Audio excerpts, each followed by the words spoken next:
بسم اللہ الرحمن الرحیم۔ السلام علیکم پیارے بھائیوں اور بہنوں، آج کی ویڈیو میں ہم ایک بہت اہم وظیفے کے بارے میں بات کریں گے جو خاص طور پر شادی میں رکاوٹ کی مشکلات کو دور کرنے کے لیے ہے۔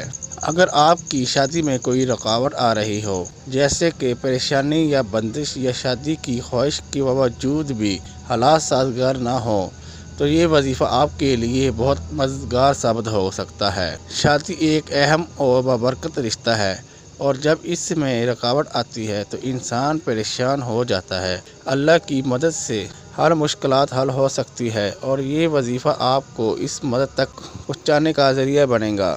ویڈیو میں آگے بڑھنے سے پہلے آپ سے ایک محبت بھری درخواست ہے۔ اگر آپ ابھی تک ہمارے چینل کو سبسکرائب نہیں کیے تو برائے کرم سبسکرائب کر لیں، تاکہ آپ کو مزید اسلامی وظائف اور دعا کے بارے میں آگاہی ملتی رہے۔ اب چلتے ہیں وظیفے کی طرف۔ وظیفہ کرنے کا طریقہ: سب سے پہلے آپ نفل نماز پڑھ کر 11 مرتبہ یا ودودو پڑھیں۔ دعا اور یقین: یاد رکھیں، اس وظیفے کو پڑھتے وقت آپ کا دل اللہ کی رضا پر اور یقین پر ثابت ہو۔ اللہ کی ذات پر پورا بھروسہ رکھیں اور اپنی دعا کو دل سے مانگیں۔ نماز عشاء کے بعد آپ یا ودودو کو 313 مرتبہ پڑھیں اور پھر اللہ سے اپنی شادی میں رکاوٹ دور کرنے کے لیے دعا کریں۔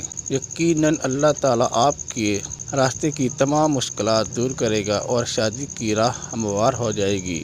یہ وظیفہ جب آپ باقاعدہ اور پختہ ارادے سے کریں گے تو اللہ کی رحمت آپ کے ساتھ ہوگی اور انشاءاللہ شادی میں کامیابی ملے گی۔ میری دعا ہے اللہ تعالیٰ ہمیں اپنی رضا کی ہدایت دے اور ہمارے راستے میں جو بھی رکاوٹیں ہیں انہیں دور فرمائے، آمین۔ اس ویڈیو کو دوسرے تک پہنچائیں تاکہ وہ بھی اس بابرکت وظیفے سے فائدہ اٹھا سکیں۔ اللہ تعالیٰ آپ کی زندگی میں خوشیوں کا پیغام دے، آمین یا رب العالمین۔